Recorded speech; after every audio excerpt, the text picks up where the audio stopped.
Whooping cough, also known as pertussis, is a highly contagious respiratory disease caused by the bacteria Bordetella pertussis. It is characterized by severe coughing fits that can make it difficult to breathe, often leading to a whooping sound when inhaling. Whooping cough spreads through respiratory droplets when an infected person coughs or sneezes. It can also spread through direct contact with nasal or throat secretions. Individuals with whooping cough are most contagious during the early stages of the illness, especially before the coughing fits begin. They can spread the infection for about 2 weeks after the onset of symptoms or until they have completed 5 days of appropriate antibiotic treatment. Symptoms of whooping cough generally develop 5 to 10 days after exposure and can be divided into 3 stages. Catarrhal stage, which lasts for 1 to 2 weeks, includes a runny nose, mild cough, low-grade fever, and sneezing. This stage, resembles a common cold. Paroxysmal stage, lasting from 1 to 6 weeks, is characterized by severe coughing fits or paroxysms that may occur in rapid succession. These coughing fits can end with a whoop sound as the person inhales. Vomiting may occur after these fits, and individuals may experience fatigue and difficulty sleeping. The convalescent stage, which can last for weeks to months, involves a gradual recovery with a decrease in coughing fits. Although coughing may persist for several weeks, it becomes less severe over time. Diagnosis of whooping cough involves medical history, discussing symptoms and potential exposure to infected individuals.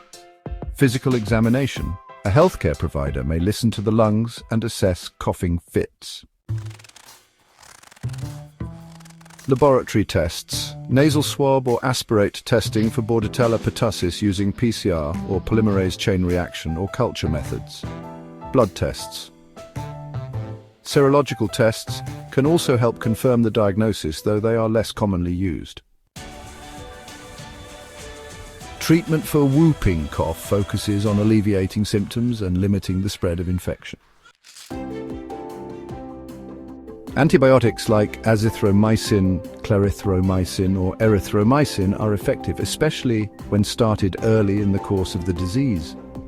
They can reduce the severity and duration of symptoms and help prevent transmission to others. Supportive care includes ensuring adequate hydration, which is essential. Adequate rest can aid recovery. For cough management, over-the-counter medications may help alleviate symptoms, though they are generally not very effective. The best way to prevent whooping cough is through vaccination. The DTaP vaccine, which covers diphtheria, tetanus and pertussis, is recommended for infants and children. It's usually given in a series of 5 doses, starting at 2 months of age. DAP booster. This is recommended for adolescents and adults, especially those who are in close contact with the infants. Pregnant women are advised to receive the Tdap vaccine during the 3rd trimester of each pregnancy to protect their newborns. Frequent hand washing, covering the mouth and nose when coughing or sneezing, staying home when sick to prevent spreading the infection. While many individuals recover from whooping cough, complications can occur, particularly in infants and young children. Pneumonia, the most common complication of whooping cough. Seizures related to lack of oxygen during coughing fits. Brain damage, rarely severe complications can lead to neurological damage. Dehydration, severe coughing can lead to difficulty eating or drinking. Whooping cough is a highly contagious respiratory illness that can cause severe health issues, particularly in young children and infants. Understanding its symptoms, transmission, and prevention strategies is essential for effective management and reducing the spread of the disease.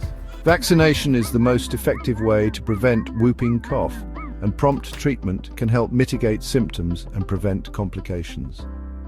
If whooping cough is suspected, seeking medical advice is crucial for proper diagnosis and care.